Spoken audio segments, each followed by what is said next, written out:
Dose-dosenang mga Chinese maritime militia vessels ang nakita sa mga lugar sa loob ng Exclusive Economic Zone ng Pilipinas sa West Philippine Sea, ayon sa Armed Forces of the Philippines Western Command. Ang Westcom kamakailan ay naglabas ng isang ulat na nagsasaad na ang mga barkong ito ng militia ng China ay nakita sa panahon ng mga aerial patrol noong ika-6 ng Setyembre at 7. Ang ulat ay nagsiwalat na 23 Chinese militia vessels ang naobserbahan sa Rosul Iroquois Reef, 5 sa Escoda Sabina Shoal, at 2 sa Bariguitan Neris Shoal.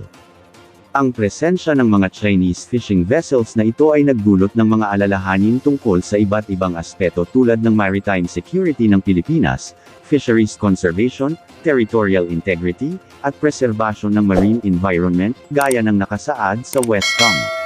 Ang mga aktibidad na ito ay naging sanhi ng tensyon sa West Philippine Sea at nag-ambag sa kawalang tatag sa rehiyon.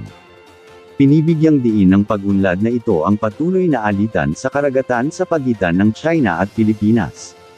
Patuloy na iginiit ng Pilipinas ang mga karapatan nito sa EEZ nito sa West Philippine Sea, na kinikilala ng internasyonal na batas. Gayunpaman, ang China ay lalong naging mapanindigan sa mga pag-aangkin nito sa lugar, na humahantong sa mas mataas na tensyon. Ang pagkakaroon ng Chinese maritime militia vessels sa EEZ ng Pilipinas ay hindi isang bagong pangyayari.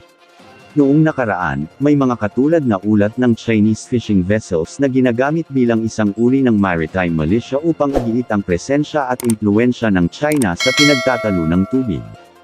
Ang mga sasakyang ito ay madalas na nagpapatakbo sa mga grupo at kilala na nakikibahagi sa mga aktibidad na humahamon sa soberanya at mga karapatan ng ibang mga bansa. Ang pagsubaybay at pag-uulat ng AFP Westcom sa mga barkong ito ng Chinese Maritime Militia ay nagsisilbing mahalagang impormasyon para sa gobyerno ng Pilipinas upang matugunan ang sitwasyon at mapangalagaan ang mga interes nito sa dagat.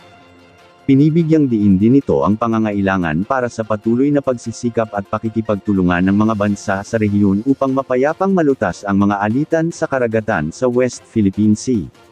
Ang Pilipinas ay patuloy na nanawagan para sa isang patakarang nakabatay sa pamamaraan at pagsunod sa internasyonal na batas sa paglutas ng mga isyung ito. Ang pagkakaroon ng mga sasakyang pandagat ng Chinese Maritime Militia sa EEZ ng Pilipinas ay binibigyang diin ang komplikadong katangian ng mga alitan sa dagat sa West Philippine Sea.